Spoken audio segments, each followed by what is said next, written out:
Yo, what's good YouTube? It's your boy Elijah here, and as you can tell from the title of the video, today we're going to be talking about guards in boxing you may not have heard about. So basically, right, in this video I'm going to be talking about the origins of these guards, how these guards are performed, and the advantages and disadvantages of these guards. Now before we even get started, I'm gonna first quickly break down where exactly a guard is. Basically, right, a guard in boxing is the way a boxer positions their hands in their stance. Alright, cool. With all that said and done, let's get into our first guard, which is the peekaboo guard. Now, the peekaboo guard was founded by Cus D'Amato. Think of when you hear the peekaboo guard is Aaron Mike Tyson. Real money and doing their thing. What's that? The KSI. Yeah. Now, this style particularly favors shorter fighters with a stocky build. This is because the peekaboo style turns the shorter fighters' reach disadvantage into their main weapons. Mike Tyson has said that Cus D'Amato got the idea from Goju karate. Gus would watch the way they train and apply the karate concept of moving into position and striking with full power. The basis of the peekaboo style is utilizing head movement and shifting footwork to get inside an opponent's punching range, where the shorter fighter has the advantage. Once inside, the goal is to hit the opponent's head and body with as many hard blows as possible. The opponent would then attempt to move away and keep the fight on the outside, and the process would begin again. Your body, with this guard, right, you must keep your elbows close to your body to protect your ribs and torso. This position helps minimize the openings for your opponent to land punches. Your chin towards your chest to further protect your face from punches.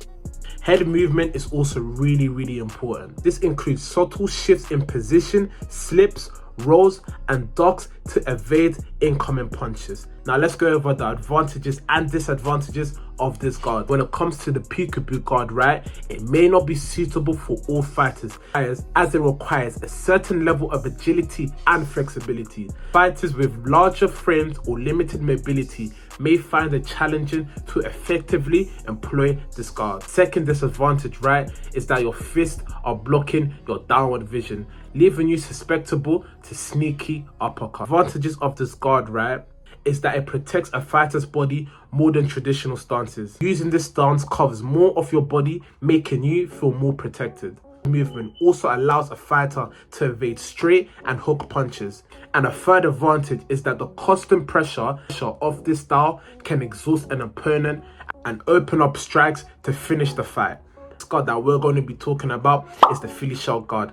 Philly shell guard is one of the best high-level guards used within boxing. Some of the best boxers to ever step into the squared circle used the Philly shell defense to win world championships. Philadelphia native George Benton popularized the Philly shell during the 50s and 60s. One of the top middleweights of his era.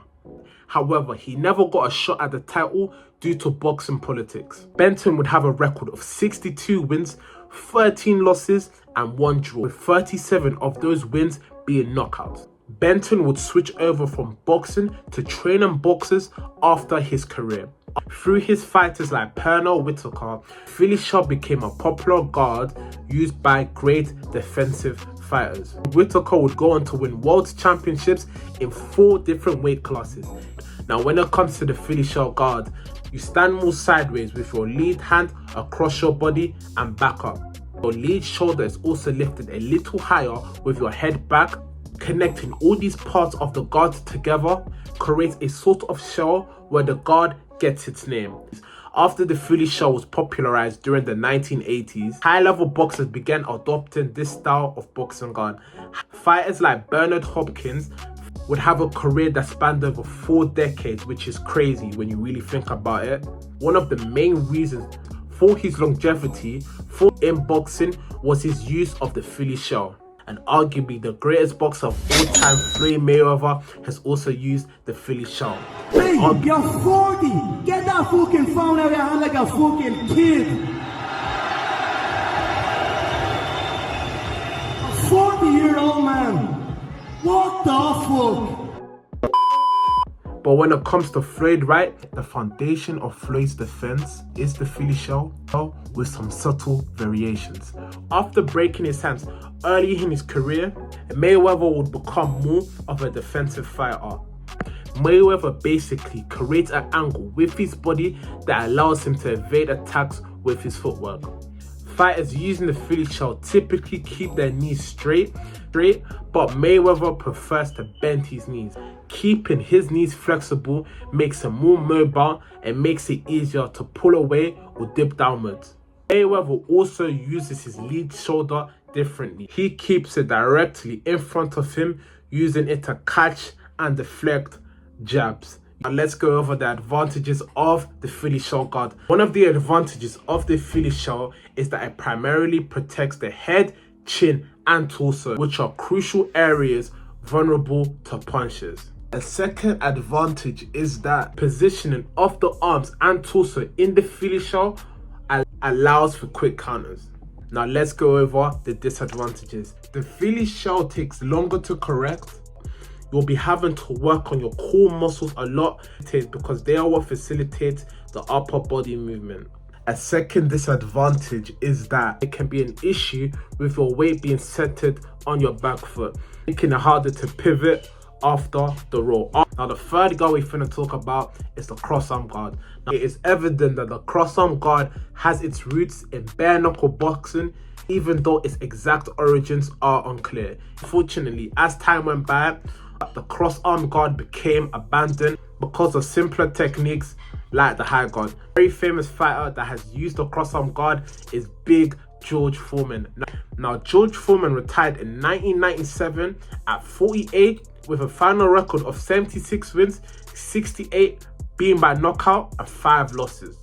George Foreman probably has the best comeback in sports history. It's up there with Leicester and the Cleveland Cavaliers in the champion. George Foreman also holds the record for being the oldest heavyweight champion, proving to all of us that age is just a number.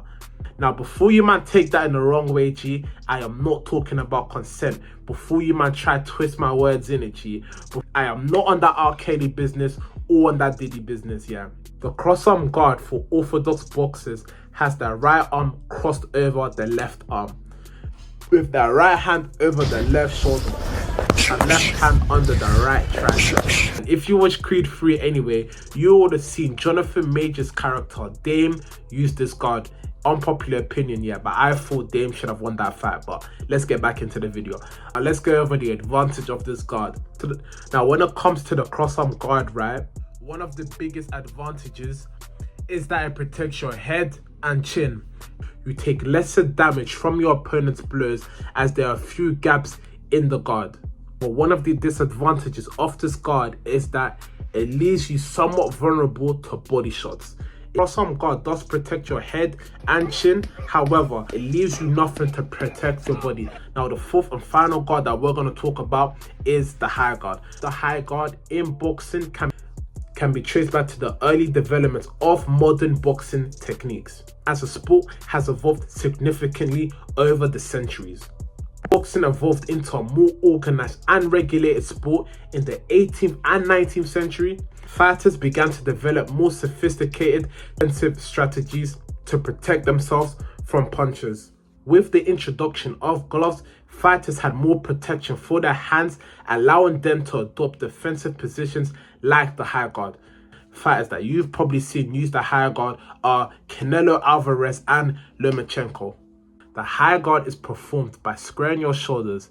Place both your hands on your temples, place with your palms facing inward. It's very important to keep your elbows tucked together to defend against uppercuts. Let's go over the advantages of this guard. Now, by keeping your hands close together, the high guard provides effective protection against punches aimed at the head, including jabs, crosses, and hooks.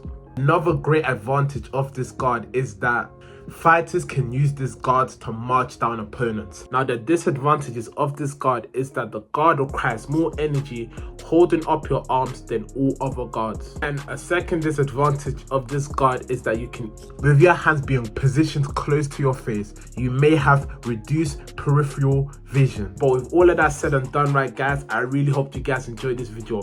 But also, right guys, it would mean the world if you could like comment possibly down below, yeah, like what would you like me to improve when it comes to, you know, my videos in it, because I want to produce like the best value I can for you guys in it when it's all said and done. G. If you enjoyed the video, make sure to like, comment, share and subscribe, yeah, and I'll catch you guys in the next one.